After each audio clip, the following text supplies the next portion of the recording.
नमस्कार. आजचा दिवस माझा.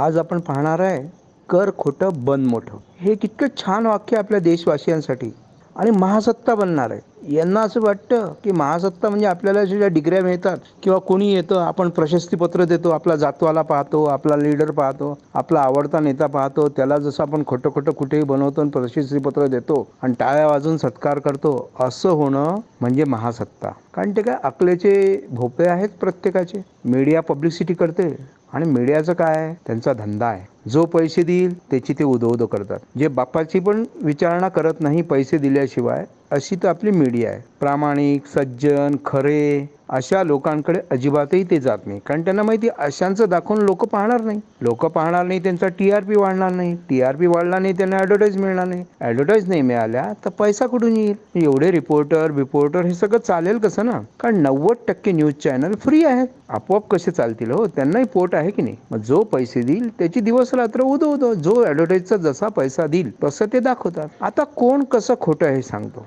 सगळ्यात पहिले येऊ सबसिडीवर. पंतप्रधानांनी सांगितलं 50-40 रुपये सबसिडी होती. फट करोडो लोकांनी सोडून दिली. पंतप्रधानांनी त्याची खूप उदो केली. पण हलकट लोक, दुकानदार GST एकाकडनं पैसे घेतात, बिलं दुसऱ्याला विकतात. याच्यावर पंतप्रधान काही बोलत नाही. यांच्यावर कुठली कारवाई नाही. आणि हे पण असे आहे, भारत माता की जय म्हणतात. आता भारत माता की जय म्हणजे काय? हे पंडित नेहरूंनी सगळ्यात पहिल्या याच्यात लिहिलेलं आहे, डिस्कवरी ऑफ इंडियामध्ये.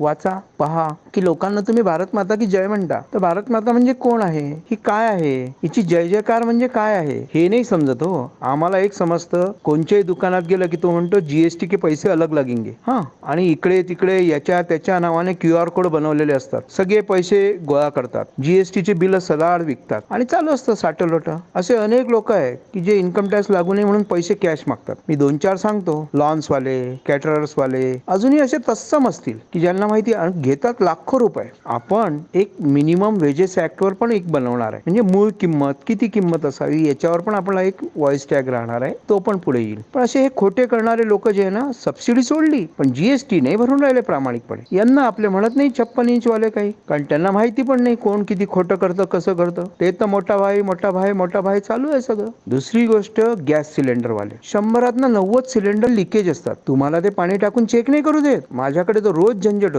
तो म्हणतो आमच्या याच्यात लिहिलेलं आहे की पाणी टाकूनही चेक करायचं, म्हणे मीटर लावून चेक करायचं. मी म्हणलं तुझ्या आणि तिचं टायर जर पंक्चर असेल तर तू मीटर लावून चेक कर बरं. तुझ्या पंक्चरवाल्याला सांग की नाही पाणी टाकून नाही चेक करायचं. चालेल का? सगळे सिलेंडर 90% लिकेज असतात. मी तर पार BPCLच्या वरपर्यंत तक्रार केली. एकटा माणूस लढा नाही देऊ शकत, कोणाच्याच विरोधात नाही देऊ शकत. बरोबर आहे, गॅस सिलेंडर लिकेज असतात. पेट्रोल आपल्याला किती मिळतं तुम्ही घेऊन मागून पाहा ना एका मापामध्ये. ते नाही. पेट्रोलमध्ये कशामध्ये मला समजत नाही की कसं काय पुरतं. आणि अजून अशा गोष्टी आहेत, चोरीला गेलेलं सोनं कुठे जातं. अशा अनेक गोष्टी आहेत की ज्याच्यावर आपण लोकांना काही म्हणू शकत नाही. आणि सर्व सरकारच्या हातात आहे. आणि सरकार काय करतं, फक्त यांना टॅक्स हवा. तुम्ही त्यांचा टॅक्स प्रामाणिकपणे भरा. प्रामाणिकपणे म्हणजे त्यांना जसं वाटतं तसं. बाकी तुम्ही काही पण करा, मग ते काही म्हणत नाही. आणि राहिला आउटपुटची गोष्ट, तर या आउटपुट बद्दल कितीतरी एपिसोड बनतील आपले. आज GST करून जो गव्हर्नमेंटकडे पैसा येतोय ना, करोडो रुपये येतोय, करोडो. पण त्यांनी काय केलं, याच्यामध्ये कामं काढले. नाही, कामं जे असे आहेत ना, 100चं काम 250-300 रुपयावर चाललेलं आहे. बरोबर आहे. कारण याच्यावर कोणाचं कंट्रोल नाही आहे. कारण आडमाप पैसा आलेला आहे, तो फटाफट खर्च करायचा आहे. विदिन अ ड्युरेशन ते खर्च झाले पाहिजे. मग काय, चालू द्या, आहे घरचं.